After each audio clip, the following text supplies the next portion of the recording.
2022년 3월 29일 저녁 10시 18분이랍니다. 유튜브 계정에 문제가 생겨서 지금 접속이 안 되고 있거든요. 그래서 그냥 제가 녹화를 떠서 여러분들한테는 올리도록 하겠습니다. 오늘은 라이브는 못해도 그 대신 강의를 하나 하겠습니다. 요게 콜마 BNH라고 하는 종목인데요. 요게 보시면 그죠? 여기 일봉이에요, 일봉. 일봉. 주식 매매 어렵죠. 주식 매매 어렵죠. 결국에는 저는 이렇게 생각을 하는 거죠, 늘. 여기에는 주식 매매를 하기 위해서는 우리가 분석을 해야 되잖아요, 분석.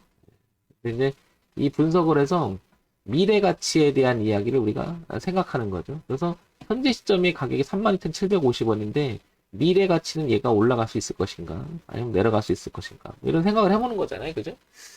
그런데 미래를 우리가 알 수는 없잖아요. 그죠? 문제는 여기서 내가 매수를 했다 하더라도 얘가 올라간다가 쳐도 떨어져서 이 회사가 상장이 폐지가 될 수가 있고요. 그죠? 반면에 내가 매수를 했는데 떨어져요. 손해를 봐요. 이거라도 건져야겠다고 하는 공포심에 의해서 여기서 팔았어요. 그죠? 팔았더니 주가가 그다음부터 다시 올라가기도 하고요. 이게 참 어렵습니다. 어렵습니다. 그래서 뭐 이 얘기는 뭐 제가 하는 얘기는 아니고 뭐 여기저기 듣고 뭐 책을 보고 그동안 공부하고 유튜브도 이런 유튜버들도 뭐 이런 얘기는 다 하고 있는데 가격에 가격에 결과를 맞추는 거 중요하다. 맞추는 거 중요하다. 하지만 시세를 주는 타임이라는 점을 생각해 본다면, 그러니까 결과를 우리가 맞추려고 하는 게 아니고요. 시세를 주는 타임. 그 얘기는 내가 지금 잡고 나서 시세를 줘서 내가 팔을 수 있는 시간을 준다면 그만큼 이익을 거둘 수 있는 시간을 준다라는 것. 즉 시세를 주는 타임을 잡아내는 게 어떻게 보면 굉장히 중요한 의미를 갖죠. 이 말이 좀 어려울 수도 있겠는데 다시 말씀드려서 결과론적으로 나중에는 이게 올라가는 게 그게 아니고 지금 내가 잡았을 때 어떤 나한테 리스크를 그걸 없앤 상태에서 나한테 결과를 줬을 때 뭐라 그럴까요? 기회를 준다고 하죠. 이 타임을 잡는 것에 대한 이야기. 각종 뭐 유명하신 분들 일목균형표라든지 뭐 볼린저 밴드라든지 뭐 알고 있는 이평선이라든지 뭐 테마선이라는 여러 가지를 가지고 막 사람들이 설명을 하고 유명한 사람들 뭐 책을 써놓고 다 이런 걸 읽어봐도 결국에는 주식 매매에 대한 정의를 내리기를 어려워합니다. 이건 영원한 마음 숙제일 거예요. 주식 매매가 뭐라고 물으면은 어떤 사람은 뭐라고 그럴까 내재적 가치에 대한 기업 가치에 대한 분석 능력 그래서 가치 투자가 훌륭하다라고 말하는 사람도 있지만 시세에 대한 타이밍에 대한 뭐랄까요? 그러니까 뭐죠? 타이밍의 예술이다 이런 표현을 많이 하잖아요, 그죠? 이런 표현들이 나오는 것들이 다 여기가 이유가 있는 거죠. 그래서 제가 한번 늘 똑같은 얘기지만 이런 생각을 해볼게요. 이렇게 내려간다. 고가가 낮아진다. 뭐 황 대표가 워낙 많이 하잖아요, 그죠? 낮아진다. 이 부분을 한번 잘 생각해. 고가가 낮아진다. 이거는 시세의 시간이 계속해서 무엇인가를 이 문제가 있으니까 문제가 있다기보다도 누군가가 사주는 세력이 당연히 힘이 약하니까 주가가 올라가지 못하는 거잖아요. 그래서 시세의 타임이라고 하는 대목을 보게 되면 여기서 요거 동반해서 요거 내려오는 동안 여기가 저점이었고요. 그죠? 여기가 저점이었고 여기가 저점이었고 여기가 저점이었고 여기가 저점이었고 여기가 저점이었고 근데 저점이었는데 요 구간을 보게 되면은 요 연결시키면 그죠? 연결시키면 계속 이렇게 내려오는 흐름이 우리가 표현할 수가 있겠죠. 이렇게 그죠? 표현을 해보자면 이렇게 그죠? 그 다음부터는 이렇게 다시 고가가 올라가는 표현이 됩니다. 그죠? 이렇게 그런 얘기는 어떤 일정한 국면으로 들어가면 이제 주가는 더 이상 빠지지 않고 그죠? 빠지지 않고 이 저점이 다시 높아지는 구간이 형성되고 있음을 알 수 있죠. 그러면 여기랑 다시 이 저가가 낮아지는 부분을 연결시키면은 낮아지는 연결시키면 이런 식의 흐름이라는 게 보이죠. 이렇게 그죠? 이런 식의 흐름 이렇게 이게 왜 중요하냐면 시세라고 하는 부분에 타임을 준다라는 말이 제가 이제 표현하기 참 어려운 것 같은데 무슨 말이냐면 바꾼다라고 하는 것은 그만큼 제가 늘 얘기하지만 돈을 지불하면서까지도 무엇인가 방향을 틀으려고 하는 이 흐름이라고 하는 것은 대단히 의미가 있을 수밖에 없잖아요. 그래서 우리가 이러한 국면에 들어갔을 때 지금은 이게 결과론적으로 이렇게 될지는 모르겠으나 결과론을 말하는 게 아니라 시세의 전환, 즉 여기가 지지했던 부분, 그리고 여기가 지지했던 부분, 그 다음에 여기가 지지했던 부분, 여기가 지지했던 부분, 즉 무엇인가 강하게 누군가가 살려고 하는 움직임이 나타나는 거죠. 그리고 나서 여기를 깨지 않으려고 하는 성질이 있을 때 우리는 여기를 상승 국면으로 접어들 수 있다, 이런 생각이 들 수 있는 거고요. 여기서 갑자기 또 이 국면에 들어가니까 여기 신호탄처럼 어떤 거래가 터지면서 방향을 전환하겠다고 하는, 그러니까 즉 거래가 터졌다는 건 그만큼 이 주가에 대한 관심이 많아지는 거잖아요. 그죠? 그래서 그런 국면들을 우리는 생각해 볼 수 있다라는 건데, 이 시세의 흐름이라는 것도 결국에는 어떤 일정한 구간에서 보시면 이런 흐름을 가졌었죠, 분명히. 그죠? 이렇게. 연결해 나가볼게요, 이렇게. 그리고 나서 이런 국면이 있었잖아요. 그죠? 이런 국면. 그렇죠? 그러면 여기서부터 뭔가 올라가려고 하는 모습이 좀 보이긴 하죠. 그런데 구간을 쪼개보면 이런 모습도 보이고요. 그죠? 이런 모습은 뭐예요, 결국은? 고가가 낮아지는 모습이라는 거죠. 그럼 반면에 여기서 올라가려고 했던 국면을 한번 우리가 역으로 생각을 해보면, 여기가 한번 지지한 적은 있었던 것 같아요. 그죠? 근데 여기서 한번 올라가려고 했던 것 같고요. 그죠? 여기도 뭐 한번 올리려고 했던 구간인 것 같아요. 그죠? 그 다음에 여기도 뭐 약간 이제 뭐 올리려고 했던 것 같고, 뭐 여기는 조금 올리려고 했다가 지금 현재를 보게 되면 약간 이렇게 올라가 보려고 하는 거죠. 그죠? 그럼 이것도 어떻게 보면은 고점이 현재도 낮아지고 있는 거죠. 낮아지고 있는 거죠. 낮아지고 있는 거죠. 아직 이 국면의 시세를 보면 걸려 있다고 봐야 되겠죠. 못 높이는 거죠. 그러면 이렇게 표시한다면 이것도 여전히 고점은 낮아지고 있는 거죠. 그죠? 낮아지고 있는 거죠. 그러면 이제 이때 우리의 시선은 이렇게 돌릴 수도 있는 거죠. 어떻게? 이렇게 돌릴 수도 있는 거죠. 이렇게, 그죠? 이렇게. 현재 본다면, 이렇게. 그러면, 뭐죠? 이거. 진한 형광색으로 봤을 때는 아직 높이지 못하는 거죠. 이게 굉장히 어렵죠. 정의 내리기가. 그렇기 때문에 어떤 그 일봉이라고 하는 특정 구간만 보는 게 아니고 시야를 다시 한번 높일 필요가 있다. 그래서, 다시, 이렇게 뒤로다가 한번 이렇게 보면, 어떤 모습인지 윤곽을 잡는 모습을 제가 굉장히 좋아하죠. 이렇게 보는 이유가요. 이게 올라갈 때는 이렇게 일자로 올라가는 게 아니잖아요. 어떻게 왔다 갔다 가면서 끊임없이 파동으로 올라가잖아요. 근데 이 파동의 미세함이 나중에 지나고 나면 고점이 됐더라, 이렇게 되면서 주가가 떨어지잖아요. 그리고 지나고 났더니 이런 식으로 올라갔고, 지나고 나니까 이런 모습이 보이더라. 이런 모습을 우리가 이제 주식 매매를 하면서 한번 잘 살펴보면, 제가 한번 그려볼게요. 자연스럽게 이렇게 연결시키면 요렇게 타고 갔다가, 그죠? 이렇게 타고 갔다가 그냥 자연스럽게, 그죠? 이렇게 타고 갔다가 여기를 더 이상 올리지 못합니다. 여기서 보면, 그죠?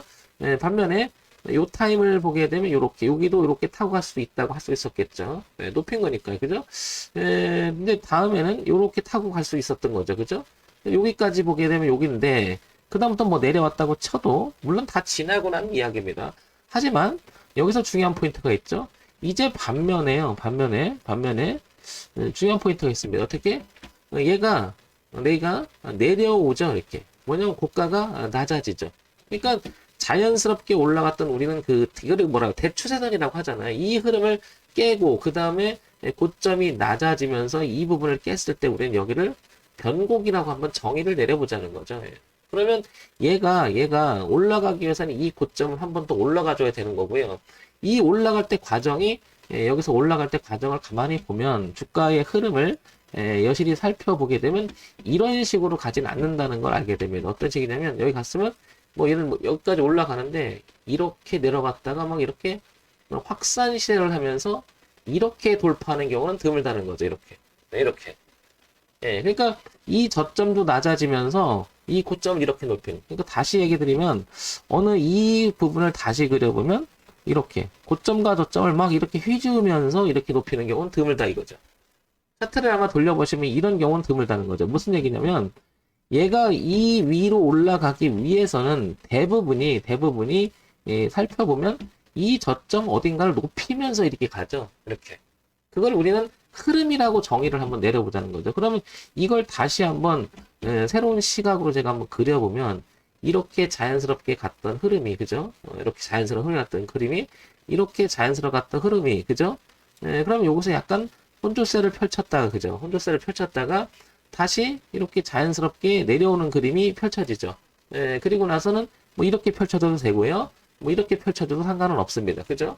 그럼 이런 부분을 연결해 봤을 때 우리가 이렇게 자연스러운 흐름이라고 하는데, 제가 이제 표현하기를 자연스러운 흐름을 연결하게 되면은 어느 순간부터 재밌는 일이 벌어지죠. 뭐냐면 이 올라갔던 최대의 이 흐름을 이렇게 한번 표시를 해보고요. 그죠? 그다음에 내려왔던 흐름을 이렇게 표시를 해보면 이런 국면들이 보인다는 거죠. 이렇게 올라갔던 이 폭의 채널이 보이고요. 이렇게 그 다음에 내려왔던 채널의 국면들이 이렇게 보이죠. 이렇게. 이게 정말 재밌는 표현인 것 같습니다. 그리고 나서 이제 얘가 만약에 주가가 이런 식으로 뭔가가 바꿨다 그러면 여기는 흐름을 바꿀 수 있는 새로운 시작의 출발점일 수도 있다는 거죠. 그래서 이런 부분을 한번 우리가 생각해 본다면 여기가 넘어가주면 이런 의미. 자, 그 대신 또 한번 다시 한번 보게 되면 여기를 그 다른 시각으로 한번 보게 되면요. 어떤 시각이냐면 이런 시각. 여기를 이렇게 흘러내려왔잖아요. 이렇게, 그죠? 이렇게. 근데 여기가 이렇게 돌잖아요. 이 안에서. 그죠? 여기는 올라갔다 내려갔다 막 이런 파동을 치면서 이렇게 움직이죠. 그 안에서. 여기는 쭉 올라갔다 이 안에 갔다가 이렇게 해서 움직인 거잖아요. 그럼 이 안에도 나름대로 그 안에도 뭐예요? 채널을 형성하고 있다는 거죠. 또 그 어떤 일정한 폭만큼의 움직임. 자, 유심히 보면 이렇게, 그죠? 그러니까 하나의 움직임을 면으로 생각한다.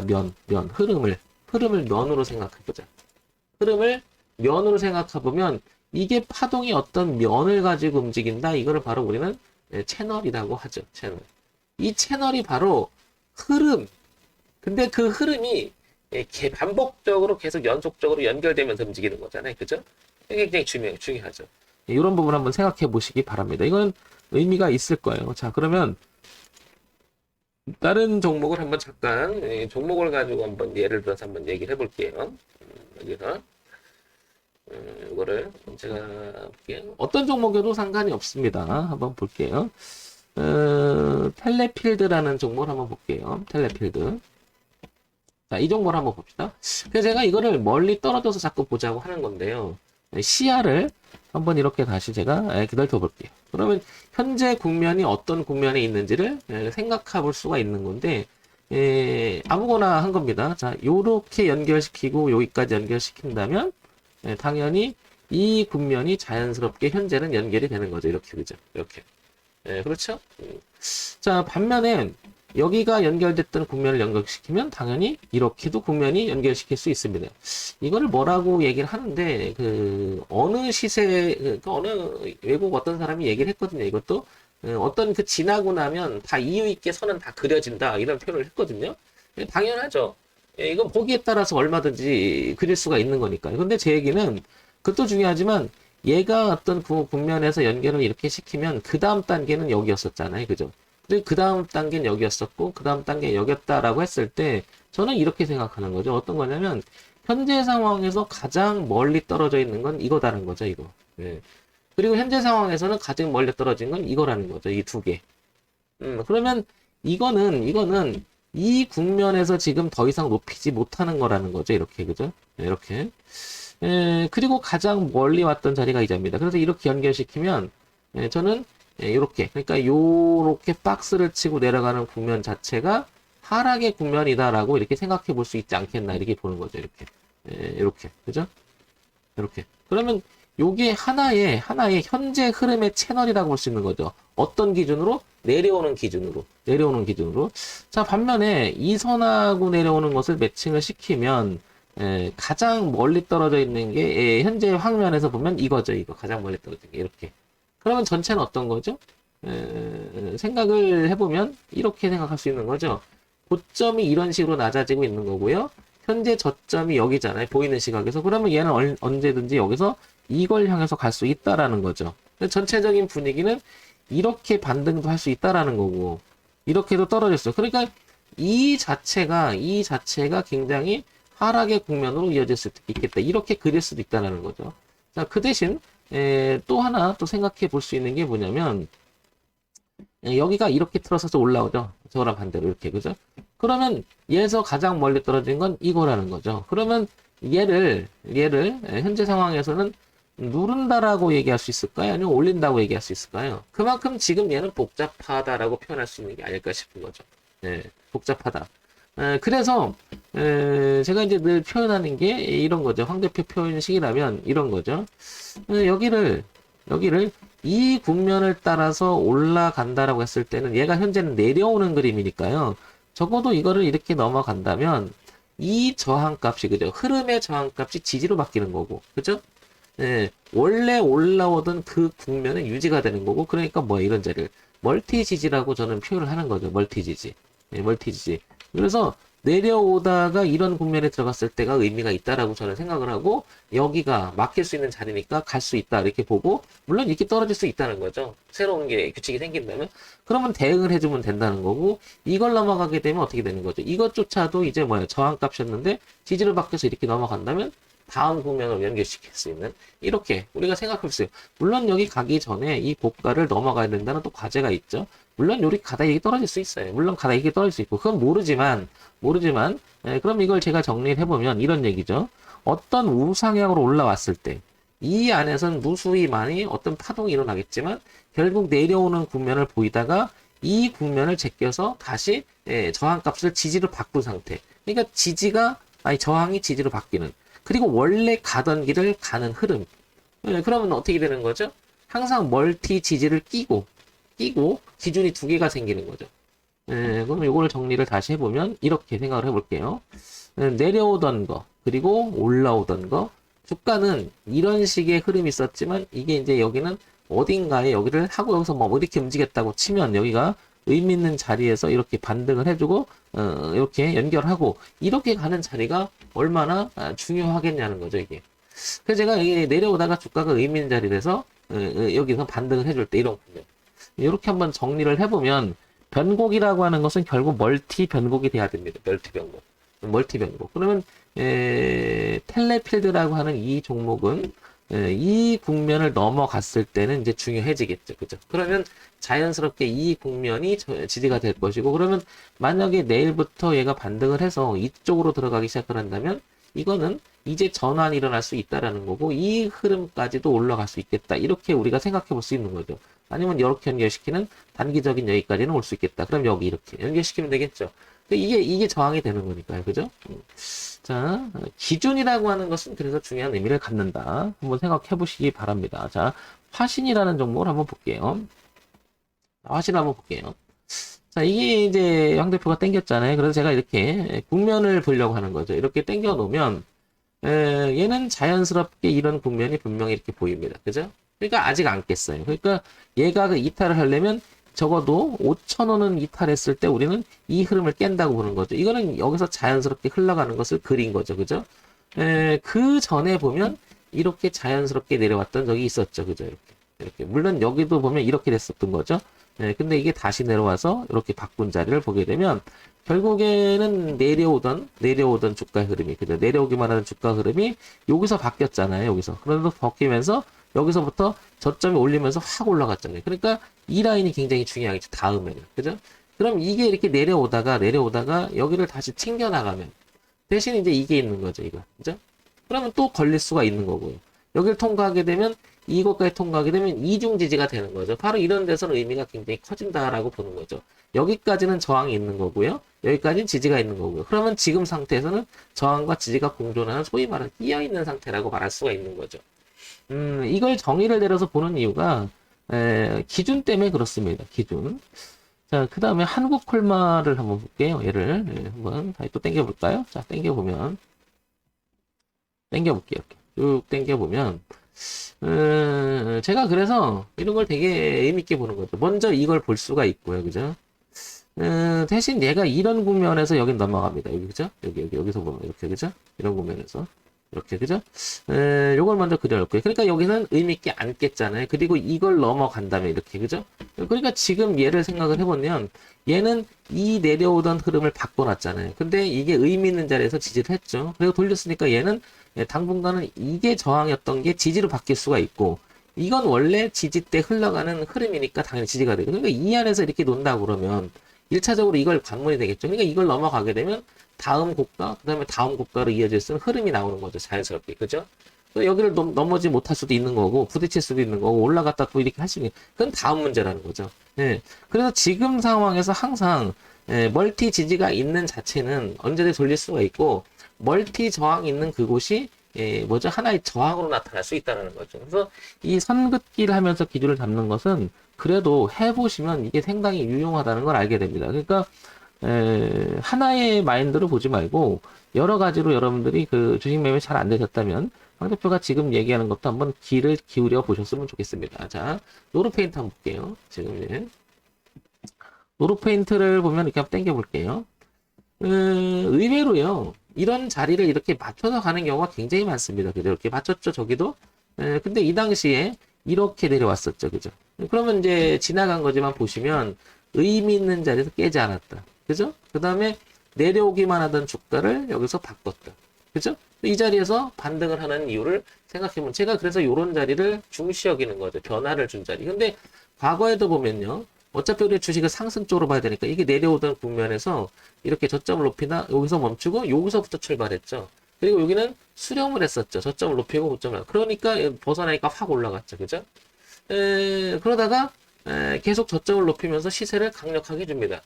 거꾸로 이제 고점이 낮아지는 계속 그런 모습을 보이는데 흐름을 바꾸기 시작한 자리가 이게 되고 이 자리는 의미 있는 지지였다. 이렇게 우리가 기준을 세워볼 수가 있는 거죠. 하나씩 하나씩. 하나 더 볼게요.